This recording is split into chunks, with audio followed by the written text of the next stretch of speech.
Okay. And stage is yours. Okay, thanks for coming, everybody. So my name is Peter Adamson. I live in Munich. As you can probably hear, I'm from the United States originally. And I used to work in London at King's College London. Now, as I say, I work in Munich, and I'm a professor of ancient and Arabic philosophy, or late ancient and Arabic philosophy, actually. And I wanted to tell you about one of my favorite philosophers, who I hope some of you have heard of and maybe know a little bit about. This is Ibn Sînâ, who lived from the 10th to the 11th century CE and lived in Central Asia. I'll say a little bit more later about his life.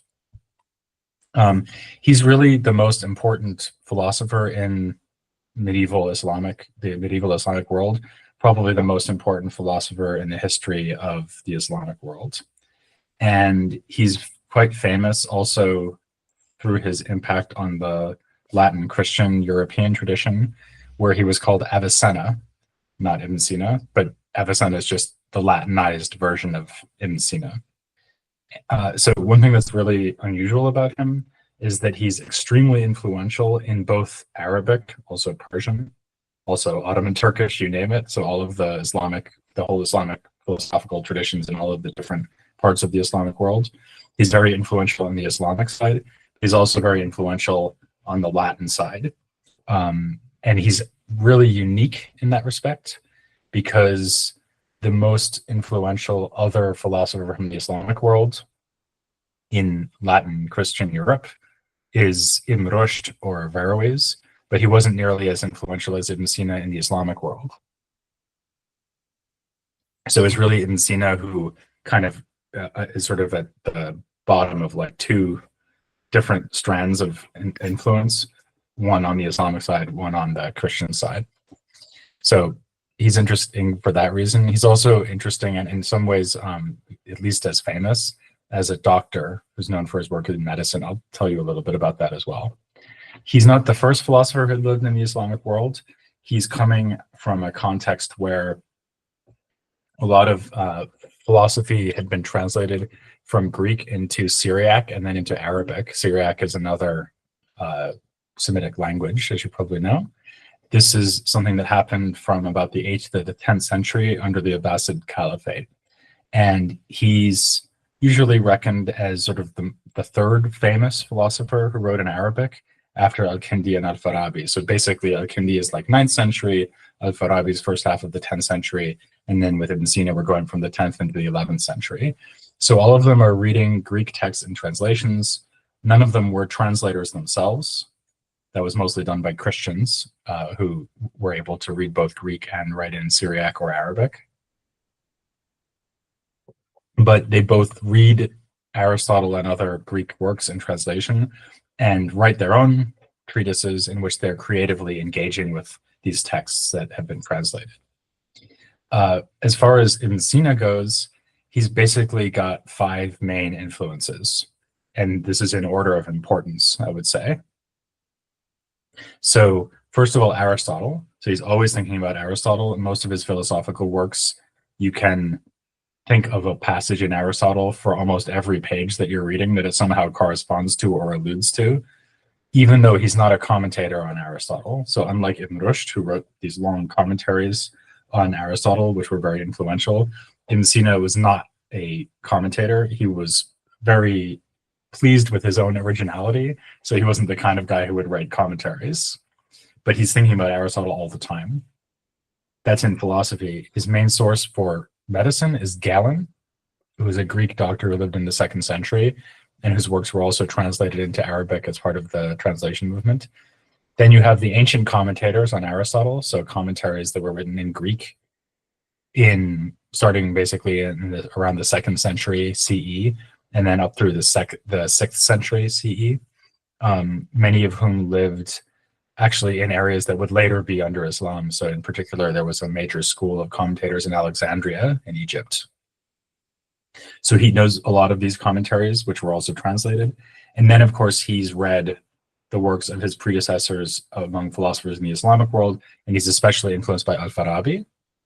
And then finally, he is interested in and reacting to Islamic theology or kalam although he rarely admits that. So there's kind of a subtext or kind of hidden background to a lot of what he's doing, is that he's often addressing the concerns of Islamic theologians.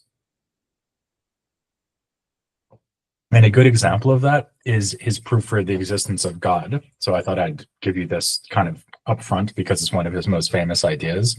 In fact, this proof for the existence of God even has its own nickname. It's called Burhan as-Siddiqin, which means the demonstration of the truthful. And it's very influential and also very philosophically interesting proof. Maybe we can talk more about this in the Q&A, because it's worth discussing at length, but I'm just going to give you a kind of quick version. So here's his idea. So think of anything you want. So think of my coffee cup, for example. I'll take that as an excuse to drink some more coffee. So my coffee cup is the kind of thing that might exist or might not exist. So its nature is compatible with either existing or not existing. You can tell that from the fact that if I dropped it on the floor, it would stop existing, at least as a cup. I mean, it would be some fragments of a cup instead, but there'd be no cup anymore. And before the cup was made, so like 20 years ago, it didn't exist yet, right? The same thing is true for you and me. Before we were born, we didn't exist. After we're dead, we won't exist, but we exist now, right? So you can think of this, and this is a metaphor that was often used in the philosophical tradition. You can think of this as sort of like a set of scales. So you have this thing that by its nature or its essence, its mahiyya, could either exist or fail to exist, but it's sort of in balance. And it will only exist if something else comes along and makes it exist. And that something else that would make it exist is a cause for that thing. Another piece of technical terminology, Ibn Sînâ would say that anything like this that could either exist or not exist is contingent. The Arabic word is mumkin. So the thought here is that you have some things that are impossible, like round squares, and some things that are contingent, like my coffee cup. So the round square cannot exist, the coffee cup can exist. And what's really distinctive, again, about things that are contingent, mumkin, is that a cause is needed in order to make them exist, but it's still possible for that to happen, unlike an impossible thing. So then Ibn Sînâ just makes a kind of simple move, which is to say, well, look, the whole universe is contingent. The whole universe might exist or might not exist. So like any other contingent thing, it needs an external cause to exist, and that external cause is God.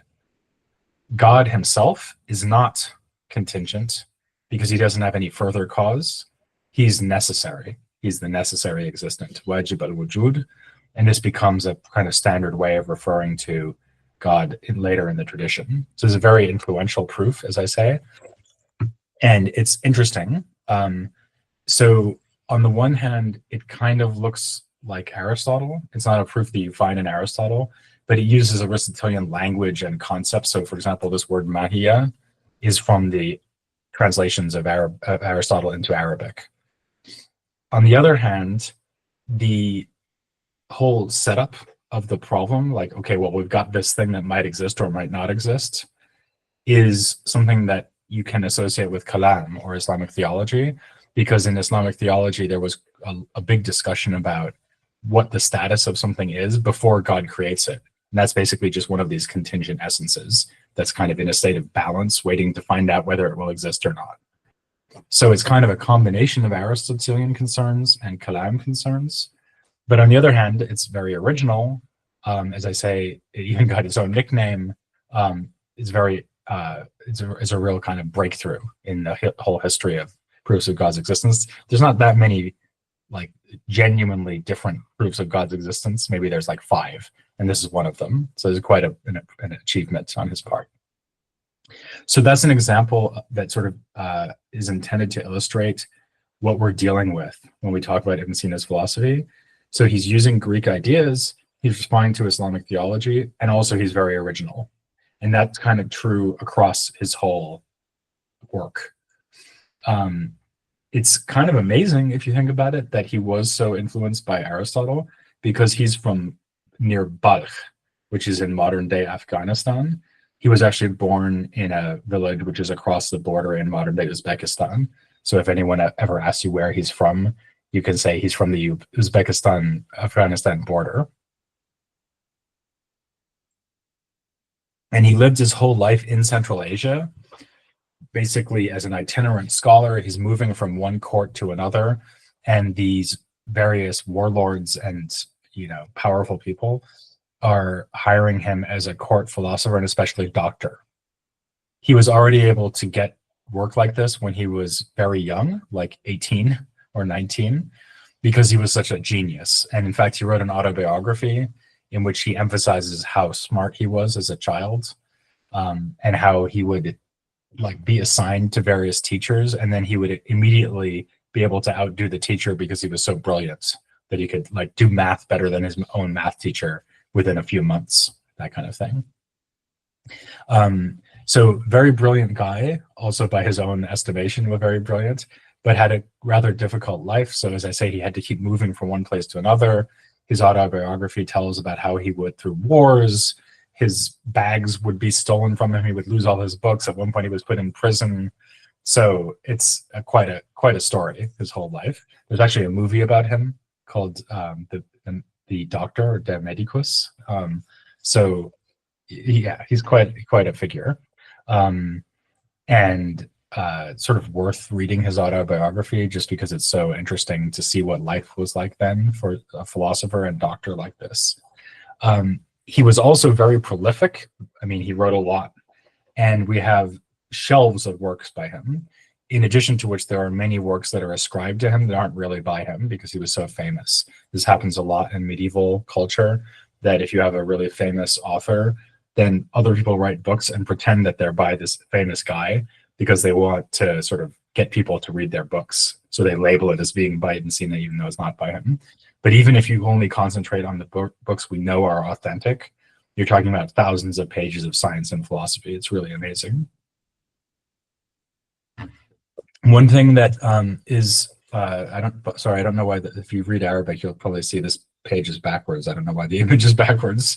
I mean, it's flipped like that, left to right. So I don't have time to tell you about everything he wrote, but just to mention a few like really major things, that his most important systematic work is called El-Shifâ, the healing. And it's a kind of like encyclopedic work covering all the areas of philosophy. And it's pretty closely based on Aristotelian philosophy. So he'll have like a section corresponding to each of Aristotle's works. So Aristotle has a work called The Physics. So Ibn Sînâ has a section of the Shifâ on physics and metaphysics and the soul and so on. He also writes a shorter version of that, actually several shorter versions. One is called En-Necât, the Salvation. And then there's a Persian one, like the En-Necât, called Dânishnameh, the treatise on knowledge. This is interesting, by the way. He's one of the first people to write about philosophy in Persian, which he did at the behest of one of his patrons.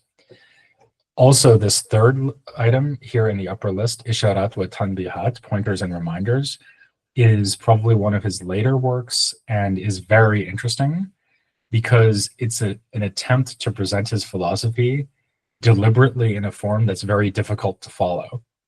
So it's like super compressed and concise, like just little brief statements. And the idea is that the student or reader is supposed to kind of expand out these bullet points, these kind of indications. That's why it's called pointers and reminders. So just these little indications that you're supposed to like do the work yourself of turning it into a full argument. But these are only a few of his works. There's many more. They, as I say, they are kind of based on Aristotelian philosophy. They do add some topics to Aristotelian philosophy, like mathematics, and they also reorder the curriculum. So for example, where do you do physics before metaphysics or vice versa? But basically he's trying to do what Aristotle did again, which is really significant because if you think about it, what is he saying here about his own philosophy? Basically, he's saying, well, I'm not commenting on Aristotle. I might kind of refer to him, but basically I'm going to redo philosophy And his ambition is apparently to replace Aristotle as the main philosopher that everyone should be thinking about. And this actually works. So as I said before, he's super influential in the Islamic world, so influential that people gradually stop reading Aristotle for the most part and just focus on reading Ibn Sînâ instead. And they write commentaries on Ibn Sînâ instead of writing commentaries on Aristotle. One thing that he takes from Aristotle and the Aristotelian tradition is the idea that philosophy should begin with logic. So the first thing that you need to do in order to learn to be a philosopher is to learn about the rules for argument and reasoning. So what makes a valid argument different from an invalid argument. And the points that he makes here keep coming up later in the rest of his philosophy. So in particular, he's very influenced by a work by Aristotle called the Posterior Analytics, which in Arabic was just called Al-Burhan, so demonstration. And of course, Ibn Sînâ has a section of the Shifâ, the healing, called Burhan. So his own Posterior Analytics, or his own book of demonstration. And this is basically an attempt by Ibn Sînâ to explain how scientific demonstration should work. And it's based on Aristotle, but it makes a whole bunch of different moves that we don't find in Aristotle. And this becomes a kind of construction which is going to give him a basis for everything else he does in his philosophy. So that's where we start. We start with logic. And then in most of these encyclopedic works, we get logic, and then he'll move on to like mathematics and then physics or natural philosophy, which includes talking about things like zoology and also the soul, which I'll get to in a second. And then eventually we get to metaphysics. He calls metaphysics al-ilahiyat, so the divine things, or ilm al-ilahiyat, so the science of divinity. And that's appropriate, even though he doesn't spend the whole time talking about God. In fact, mostly he's not talking about God.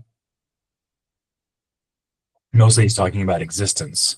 But as I said, his proof for the existence of God is based on these ideas about possibility and necessity and possible and necessary existence. So his idea is that you talk about God in metaphysics because God is the principle of existence, is the source of existence for everything else. He's not someone who's really interested in ethics or political philosophy, and those two topics, along with prophecy, are kind of tucked in at the end of the metaphysics. So it's like, well, I've shown you that God exists, and now I'll just say something quickly about the prophet, right? But these are not his main concern. His main concerns are really logic, natural philosophy, and metaphysics. Let me give you another example of how his philosophy works. Something that he's really interested in is the soul, the human soul. He writes about this in every encyclopedic work, of course, but he also writes various independent treatises about the soul. In fact, maybe his very first work is a really short treatise or compendium about the soul. And one of his most famous philosophical arguments, which does not appear there yet, but appears later, like in El-Shifâ, is designed to show you that the soul is immaterial and can exist in separation from body. So let me tell you how this argument works. So this is called the flying man argument. Some of you may have heard about it before. It's quite interesting. Again, we could talk about this when we do the question and answer part of the talk. But here's the idea. So imagine that God creates a man in midair, and the man has only just been created, right? So has no memories. And also, there's nothing around him that he can see or touch or hear. So there's no sound, there's no wind. Ibn Sînâ says that his eyes are veiled, so he can't see anything. He's not blind. I mean, he can see, but there's nothing for him to see, right? And as I said, there's no sound. He's not tasting anything. He's not smelling anything. He's not hearing anything. And the reason why he needs to be in midair is that he needs to not be touching anything. So Ibn Sînâ says his limbs are out like this, and he's not touching the ground or the floor because God has created him in midair, okay? So he's never had any sense experiences. He's not having any sense experiences now. So he can't remember anything he's experienced. He hasn't experienced anything. And he's not getting any new input, as it were. So Ibn Sina then says, well, is there anything this guy would know? And the answer, he thinks, is yes. He would know that he exists. He'd be, or as Ibn Sina says, he'd be aware of his own existence. And Ibn Sina says, well, that shows that he himself, or his soul, is distinct from his body, because even though he does have a body, he doesn't know that he has a body, yet he knows about his self. He knows about his soul. So his self or soul must be distinct from his body, because how could he be aware of his self and not aware of his body if his self and his body were just the same thing? That's the argument. Very clever. And as I say, we can talk about it again when I'm done with the little presentation. As I say, he also wrote about medicine. So this is a manuscript of the Kanun, his most important work on medicine. It's not really a very original work. That's not why it's important. The reason it's important is that he here systematically gives you an overview of the entirety of Greek medicine as it comes to him from Galen. So if you compare him to a somewhat earlier doctor, philosopher, whose name was Abu Bakr al-Razi. Razi was also someone who lived like in Central Asia, so he lived in Persia, and he actually ran hospitals in Baghdad and the city called Rai. The reason he's named Razi is that he's from Rai. And so Abu Bakr al-Razi was like a real practicing doctor. He ran hospitals, he saw lots of patients, and he took records and made notes on what he'd experienced with the patients. That's not really true of Ibn Sina. So Ibn Sina probably practiced medicine to some extent, like he was at these courts and would have been attending on these patrons and talking to them about their health problems, but he's not someone who would have seen like hundreds and hundreds of patients in his life. However, he was very learned about the medical tradition and had read everything. So what he does is he takes all this material and systematizes it in this work, the Kanun, which is arranged in a kind of logical way that helps you find the material that you're looking for. And because this is such a systematic project, it becomes very influential as a way of learning about medicine later on. In fact, even in like 17th century France, if you were studying medicine, you would still have read Avicenna, so Ibn Sina, but in Latin translation, because he was such an important source for ideas about medicine. Okay, so just wrapping up, as I say, Ibn Sina was not just an innovative philosopher, he's more innovative in his philosophy than his medicine, but he's also like very aware that he's innovative. And this is kind of unusual actually among medieval thinkers. Medieval thinkers are often very reluctant to make a big deal about how new their ideas are, but he's an exception. So he's very proud of how innovative he is, and he kind of emphasizes it both in the way he talks about philosophy, but also even in the way that he presents his philosophy. So as I said before, that's why he doesn't write commentaries. The only thing that we have that even comes close to being a commentary on Aristotle is that he wrote kind of marginal notes on two texts by Aristotle, the book of the metaphysics that's about God, and also Aristotle's On the Soul, which again kind of shows you these are his highest priorities in philosophy. But these are kind of the exception that proves the rule, because he's very critical of Aristotle, which again is very unusual. So people might sort of usually slightly disagree with Aristotle, but they try to pretend that they're not disagreeing with him. None of that with Ibn Sina. Ibn Sina says, well, this is wrong, this is ridiculous. A good example of this is that it is kind of a long story, but he is critical of Aristotle because Aristotle presents God as being the first cause of motion in the universe. And when Ibn Sina is talking about that, he says, well, why is Aristotle talking about God as the cause of motion? God is the cause of existence, not just motion. So this is sort of like damning God with faint praise, he thinks. So he's very innovative in that respect. He's also innovative in the way that he teaches. So as I said before, you have something like the Shifâ, which is this long, very detailed production, treatises on every part of philosophy. You can kind of tell which parts of Aristotle he's alluding to. It's sort of what you would expect from a philosopher who's trying to give you a really systematic overview of everything they think about every area of philosophy, right? But as I said in the Isharat, it's very compressed and it's very hard to understand. And something kind of funny happens here.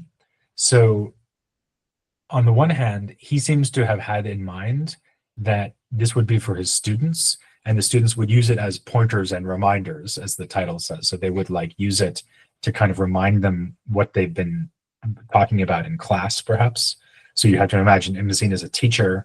He's got the circle of students, and they're having discussions about various philosophical topics. We actually know that quite a bit about this because we also have a couple of works that actually record the conversations that he had with his students. So we know quite a bit about that. But in addition, he gave them this text to kind of like help them jog their memory about these discussions. But this had a kind of consequence that he probably didn't expect, which is that for later people who didn't have access to Ibn Sînâ in person, they didn't know what he was talking about, right? Because they weren't there in class. So they wrote commentaries about this work. So there's a famous commentator named Fakhruddin Razi, who lived in the 12th century, who wrote a very critical commentary on the Isharat, which goes through the entire thing point by point and explains what Ibn Sînâ is talking about, and then says, but he's wrong because his arguments aren't convincing. And he'll like use the Shifā to explain what's going on in the Isharat and then criticize him. It's a very sophisticated commentary. And then later, after him, the astronomer and philosopher Nasiruddin At-Tusi wrote a kind of counter commentary in which he basically argues that Razi is either misinterpreting Ibn Sînâ or that his objections to Ibn Sînâ are not correct. So he's kind of, it's almost like a commentary on a commentary, which defends Ibn Sînâ from the original commentary. And that's just the kind of beginning of this long, elaborate textual tradition in which people are engaging with Ibn Sînâ's philosophy. So they kind of agreed with him that he was a genius, that he was super innovative and important, and this is why he replaced Aristotle as the most central figure in philosophy of the Islamic world. Okay, thanks very much. You're still there? Okay, hi everybody, I'm glad you're still there. Yes, we are here still.